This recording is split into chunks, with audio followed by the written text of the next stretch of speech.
I want to show the world something, and I'm gonna have to give it to y'all. I got my lady's knit needle here because I want to explain this to you like we're in a classroom to make you understand me. This is a flower. We're gonna take this as the tree of life. Okay.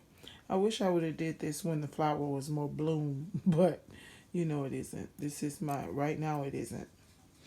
So the root is in there inside. You can barely see it, but you know the root is there because if the root isn't there, there will be no stem, you know? And then if there's no stem, there definitely is no leaf or no flower, you know? And without the leaf, there definitely can't be a flower, okay? But first, there must be a root, you see. The root has to stay planted. It must stay planted within the soil in order for the stem to come. But the root also must receive water.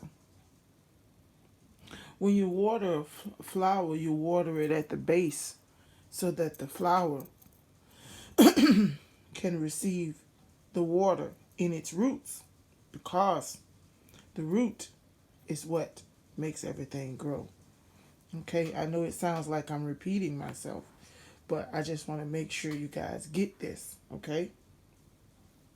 Now, imagine this tree of life here. Imagine this stem fighting with the root. Imagine this stem fighting with the leaf and the leaf fighting with the flower. If it does that, nothing grows. But the root must stay planted. It has its place. But how are you looking at the root? Because when people pass a flower, sometimes they usually never think of the root. But you have those some that are very deep. They'll say, oh, this is a beautiful flower. The root must be strong.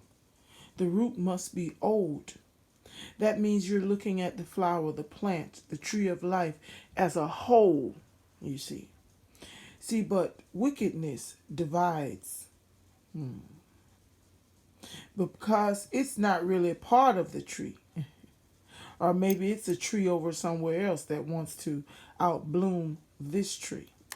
But let me stay here.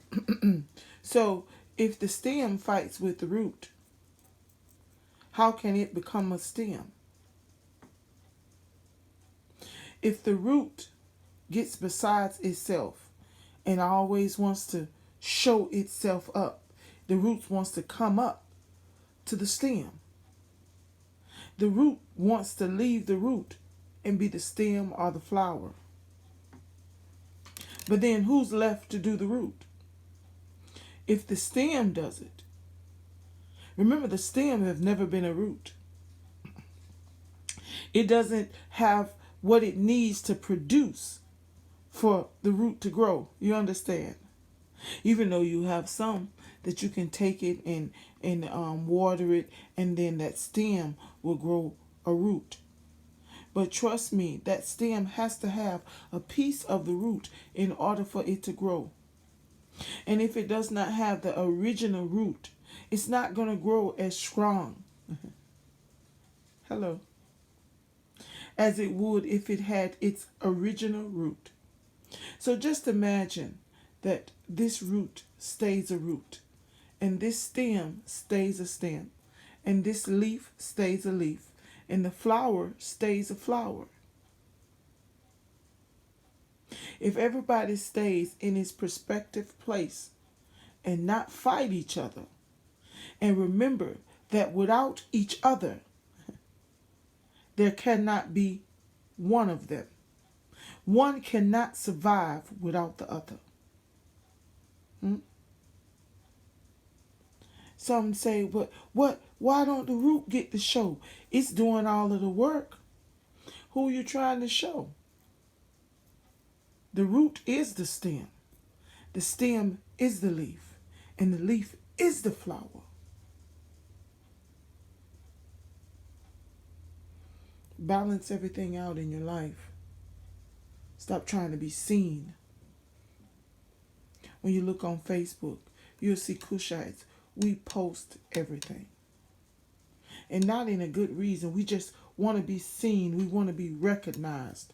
So much to the point where we've given up our pride for shame. Just to be a part. But if the root would have stayed a root, the stem would have grew stronger. So would the leaf, and the flower would be more bloom.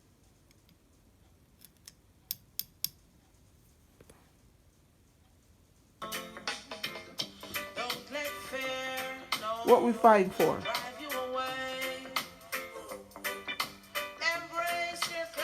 Are we not a part of the same tree? When the root drinks first, does it not push up to the stem, and the stem to the leaf, and the leaf to the flower? Each one gives birth to each one.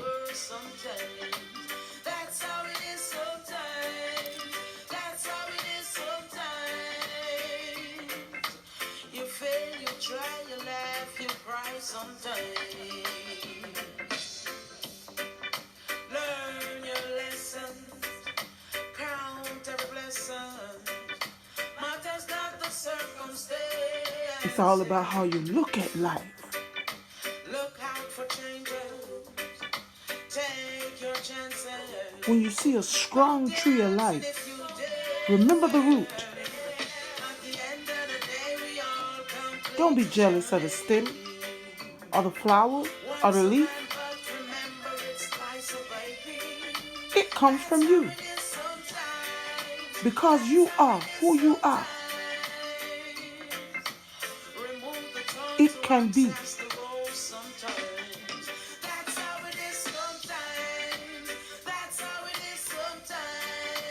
This is a journey. How you gonna take it?